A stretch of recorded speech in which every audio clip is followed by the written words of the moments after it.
Firman Tuhan yang meneguhkan. Firman Tuhan yang meneguhkan. Jemaat yang dikasihi Tuhan, semua orang punya ayat favorit. Jadi bukan cuma artis yang favorit. Semua orang punya ayat favorit. Atau ada yang tidak punya ayat favorit? Siapa yang punya ayat favorit? Saya. Apa Pak Pista? Di mana ada kasih di situ berkat Tuhan melimpah-limpah. Ya, di mana ada kasih kesanalah berkat Tuhan. Itu pasti kalau aktif di perkawinan ini.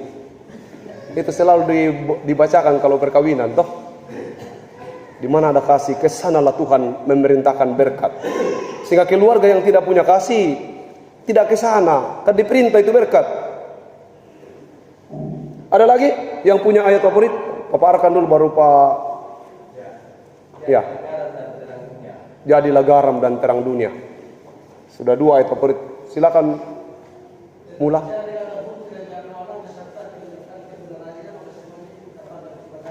Tetapi cari dahulu kebenaran Allah beserta kebenarannya. Ya. Oh, sampai ayatnya dihafal. Matius 6. Jangan dibalik. Toh, tambahan dicari dulu baru kebenaran. Itu salah. Karena banyak juga orang bilang, Pak Pendeta saya kurang-kurang rajin gereja karena sibuk. Nanti kalau saya ekonomiku sudah bagus, belum ada orang di gereja, nah sudah di sana, Kak. Sampai habis tidak pernah ekonomi bagus. Loh? Akhirnya meninggal. Firman Tuhan yang meneguhkan, harusnya semua orang punya ayat senjata, punya ayat hafalan, ayat favorit. Ibu-ibu yang tua, perempuan, ada ayatnya? Ya, bilang kalau ada. Ya. Apa itu?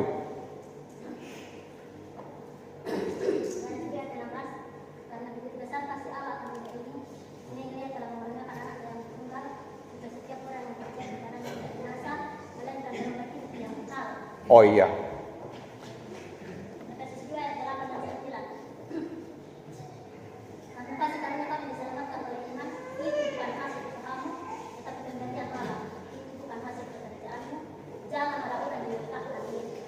Oke. Masih ada? Ya, silakan. Dek. Oh sama. Semua orang punya ayat favorit, hafalan. Kalau ada yang tidak punya itu harus punya. Toh, harus ada di dompet itu. Senjata. Dan sebenarnya ayat mana yang menjadi pilihan favorit Anda itu, sebenarnya disitulah tumpuan harapan Anda, dan saya bisa ukur Anda. Kenapa Anda pilih ayat itu? Ada apa dengan perjalanan imanmu sehingga ayat yang menjadi tumpuanmu adalah Tuhan adalah gembalaku yang baik, takkan kekurangan aku. Bedakan ketika orang berkata, cari dahulu kerajaan Allah dan kebenarannya, maka semuanya akan ditambahkan kepadamu. Atau ada orang memilih, pergilah dan jangan berbuat dosa lagi. Atau kemudian yang kemarin yang lagi viral, kasihilah musuhmu, berbuat baiklah bagi yang menganiaya kamu, berdoalah bagi, dan seterusnya. Berkatilah orang yang mengutuk. Pilihan-pilihan ayat itu sebenarnya menentukan jalan hidup seseorang. Sekali lagi, silakan periksa apa ayat pilihanmu atau ayat favoritmu. Kalau tidak ada, harus mulai dicari. Betapa hambarnya hidup Anda kalau Anda tidak punya ayat favorit. Karena di ayat favorit itulah seseorang menggantungkan harapannya. Tidak bisa dipilihkan oleh pendeta, tidak bisa.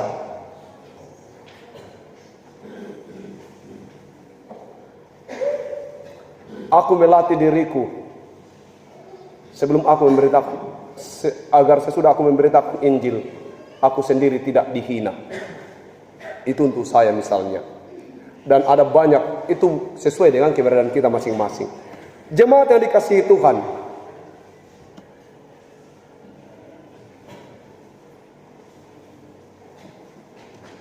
firman Tuhan yang meneguhkan. Kalau tidak ada firman Tuhan yang kita tahu, lalu apa yang dalam hal apa kita mau diteguhkan? Makanya dalam bacaan dikatakan di sini bahwa demikian kami diteguhkan oleh firman yang telah disampaikan oleh para nabi. Diteguhkan oleh firman. Sehingga dengan begitu kita ini teguh oleh karena firman. Kalau kita malas membaca firman dan tidak punya firman-firman favorit, tidak punya ayat-ayat favorit, maka pasti kita tidak teguh. Mau kemana kita bersandar? Tidak bisa. Kita pasti tidak punya. Itulah yang dalam cerita dikisahkan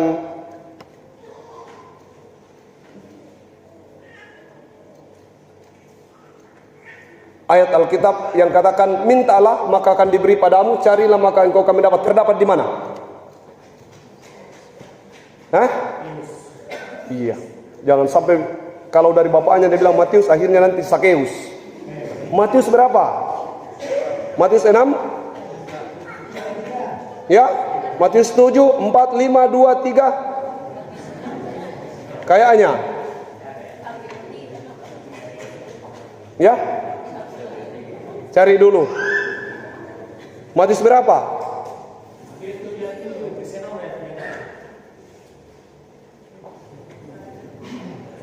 Bayang sampai beda Alkitab yang di atas ini dan di bawah. Matius berapa? Yang sudah menemukan berdiri baca. Mintalah. Ya.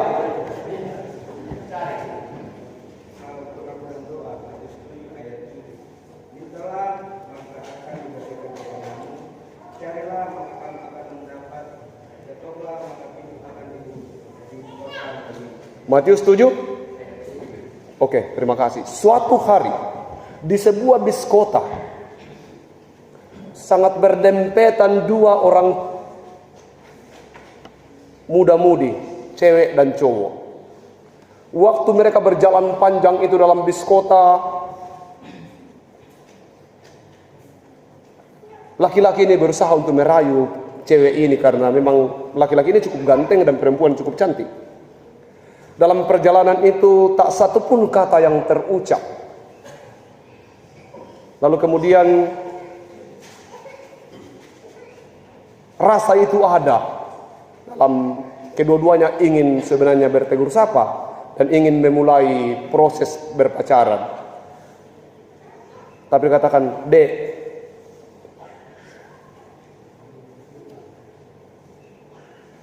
apakah kau bisa menjadi pacarku?" Dia bilang, katakan, baca Matius 7 ayat 7. Segera dia putus asa karena habis kita ini. Baru mau didekati dia sudah kasih tahu kita ayat. Berarti ini orang tidak bisa. Ini cewek sangat kuat, sangat tangguh ini cewek. Perempuan itu juga berpikir bahwa berharap kalau dia tahu Matius 7 ayat 7, mintalah maka akan diberi padamu, carilah maka engkau akan mendapat, ketuklah maka pintu akan dibukakan. Tinggal bilang ini sebenarnya. Mau sekali itu cewek. Tapi dia berpikir bahwa kalau dia mengerti Matius 7 ayat 7 ini jadi ini barang. Katakan dengan begitu ya, dilipat tangan. Yang tadi ini sudah mak kobi, dilipat tangan. Tuh. Sampai dia penasaran ini cowok. Sampai di rumah kos, dia buka Alkitab, baca. Kurang ajar. Ternyata maksudnya tadi itu, minta Allah akan diberi padamu. Hai, sendiri saya tahu, selesai barang. Itu cerita tentang firman. Tapi cerita yang lain, Bapak Ibu, begitu banyak orang yang tidak punya kekuatan tentang firman, tidak punya. Jadi hafal baik-baik ini, mon. Siapa tahu ada lagi naik damri ke kampung, lalu dia tulis di belakang, bajunya besar-besar. Perempuan juga ini kalau mau laku dan tidak tahu cari cowok, tulis saja di HP, baru kasih laki-laki, baca ayat ini. Tuh, sekarang begitu, rayuan ada macam cara, begitu macam cara, banyak cara. Ada juga yang berbeda. Dalam sebuah cerita, saya membaca sebuah buku. Ada ini cerita. Ada seorang orang percaya dikejar harimau. Dia lari sekeras-kerasnya karena berpikir bahwa ini berbahaya. Dalam upaya lari itu dia terus berdoa, Tuhan tolong dan selamatkan saya. Kecepatan larinya cukup luar biasa, tetapi dia menemui jalan buntu. Di depannya ada jurang yang cukup dalam sehingga dia tidak bisa bikin apa-apa lagi. Lalu dia putuskan tidak ada pilihan lain kecuali duduk dan berdoa. Dia duduk dan berdoa.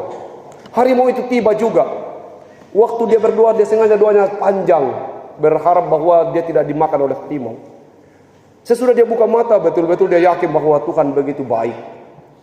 Lalu kemudian dia buka matanya, dia lihat harimau di sampingnya, duduk juga itu harimau, berdoa juga. Dia bilang, puji Tuhan, harimau dan saya ini satu keyakinan. Langsung ditanya itu harimau, kamu Kristen? Dia bilang, iya. Wih, haleluya, sama-sama Kristen, punya iman yang sama, tidak mungkin saling makan. Dia bilang, terus kenapa kamu berdoa? Berarti saya selamat ini? Dia bilang, tidak, saya sedang doa makan. Jadi harimau itu melipat tangan, berdoa itu katanya doa makan. Itu cerita tentang harimau. Cerita yang lain, firman yang meneguhkan. Cerita yang lain, dulu di Tiongkok ada seorang pemberita Injil namanya John Sung. Kalau Anda pernah membaca bukunya dalam buku John Sung the Baptist, dia itu seorang ahli fisika dan ahli filsafat. Tetapi dia tidak pernah tenang dalam hidupnya, lalu kemudian dia berusaha mencari keselamatan. Dia hanya punya satu kalimat.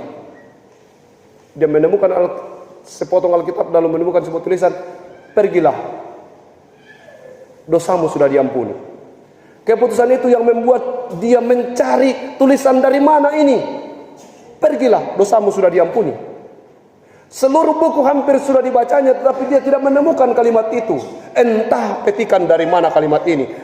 Pergilah, dosamu sudah diampuni. Sebuah kalimat yang tidak pernah ditemukan dalam sejarah perjalanannya ketika dia belajar fisika dan filsafat.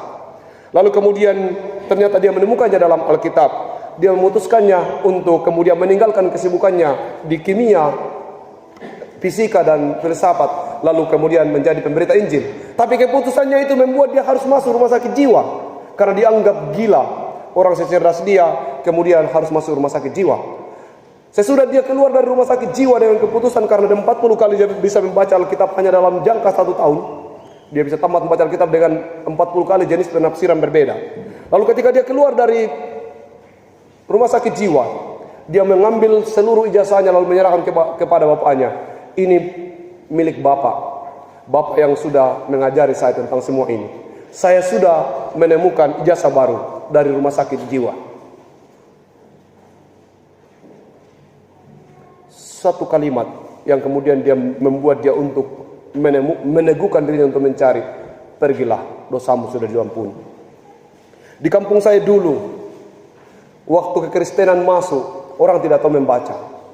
Mereka hanya menghafal satu ayat. Ketua majelisnya itu disangka panganta. Kalau di kampung itu panganta artinya dia ketua, guru jemaat dan seterusnya. Dia hanya hafal satu ayat Alkitab. Hari ini telah lahir bagimu, yaitu Kristus Tuhan di kota Daud. Mau Paskah, mau Jumat Agung, mau kumpulan rumah tangga, mau apapun, bacaannya cuma satu. Hari ini telah lahir bagimu, yaitu Kristus Tuhan di kota Daud. Selama dia menjadi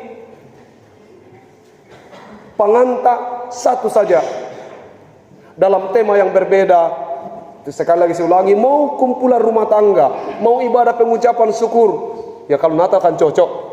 Tapi di semua tempat bacaannya hanya satu. Hari ini telah lahir bagimu, yaitu Kristus Tuhan di kota Daud. Ini yang kemudian meneguhkan dirinya dalam pelayanan. Dia hanya fokus pada satu kalimat. Itu cerita yang ketiga. Cerita yang keempat, ini sudah pernah saya ceritakan. Karena kita fokus pada firman Tuhan yang meneguhkan.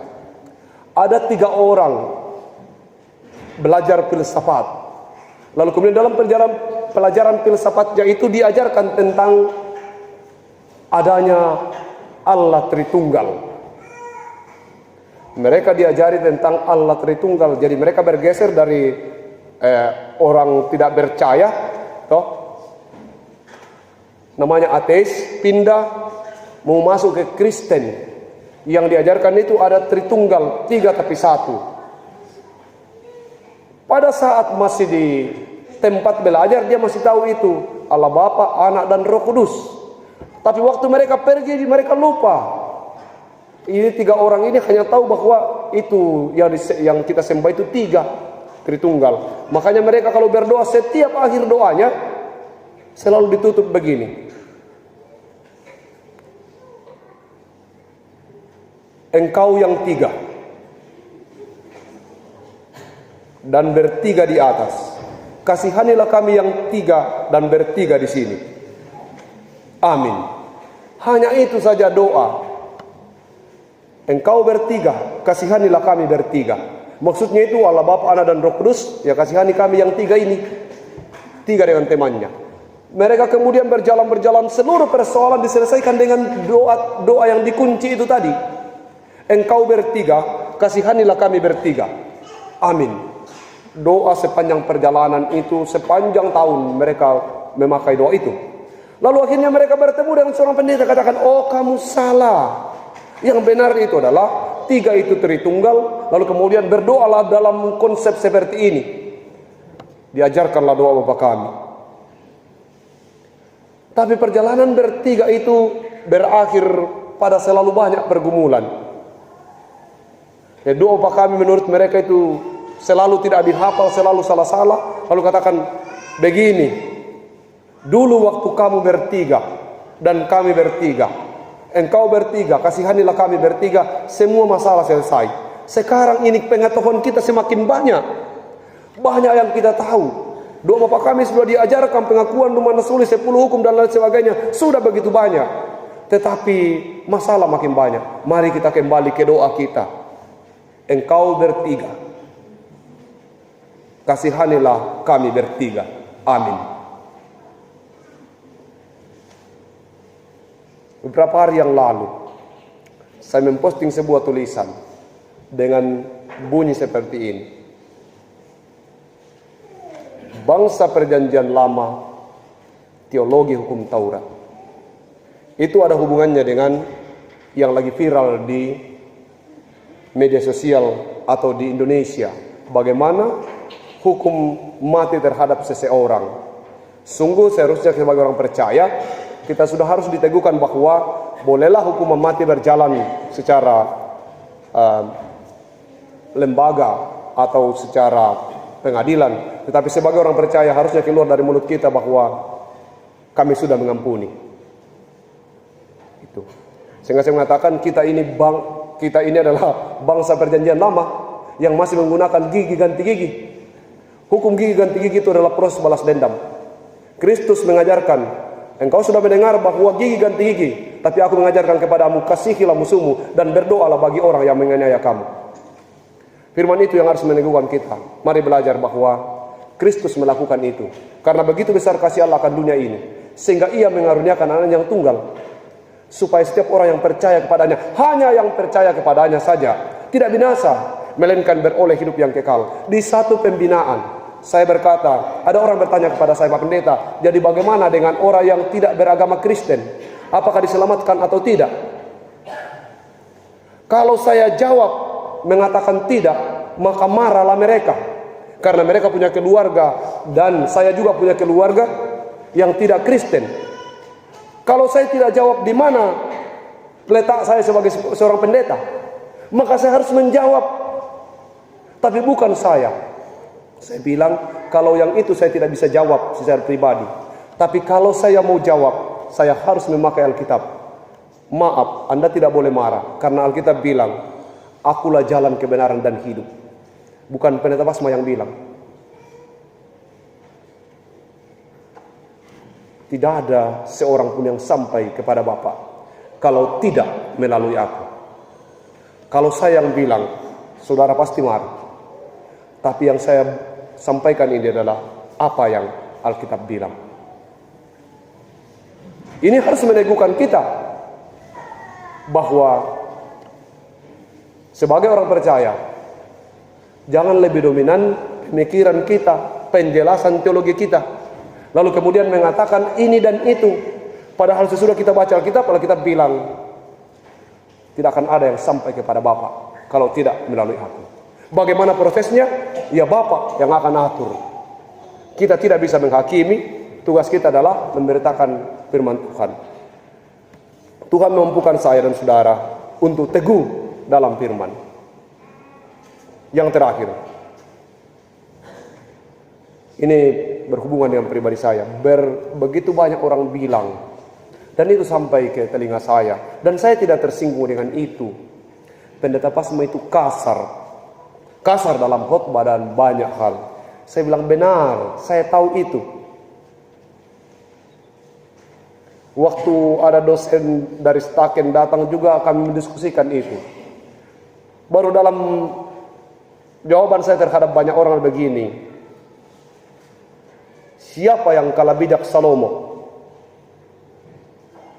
Tak pernah Salomo menyakiti orang dalam kata-katanya. Amsal, pengkhotbah, menjadi ungkapan Salomo yang begitu halus, sangat bijak dan arif. Tapi apa yang terjadi? Sesudah Salomo berkuasa, Israel terpecah menjadi dua. Israel Utara dan Israel Selatan. Rehabeam dan Yerobeam anaknya, yang dididik dalam hikmat itu, memecahkan Israel menjadi dua bagian. Yohanes Pembaptis, bukan pendeta Pasma, bukan. Yohanes Pembaptis hampir tak pernah keluar dari mulutnya kata-kata yang manis. Hai kau keturunan ular beludak, siapa yang menganggap engkau bisa lari dari penghukuman ini? Tapi apa yang terjadi? Sesudah dia berkhotbah, berbondong-bondong orang memenuhi sungai Yordan untuk dibaptis. Termasuk Yesus datang ke sana. Tapi saya harus berubah, tidak boleh kasar. Karena beberapa teman pendeta sampaikan ke saya, apakah jemaat kamu itu adalah bangsa Israel yang keras tengkuk? Saya bilang, oh tak boleh. Kalau begitu, pendeta Pasma turun-turun volume sedikit. Saya bilang, oh iya, benar. Dan itu Yohanes, Pak Pendeta Pasma. Ingat ini Pendeta Pasma, itu Yohanes berada dalam komunitas orang-orang yang keras kepala. Kalau begitu terus cara menyampaikan firman, berarti jemaat tak keras kepala. Aku bilang, jangan tanya saya, tanya sama jemaat.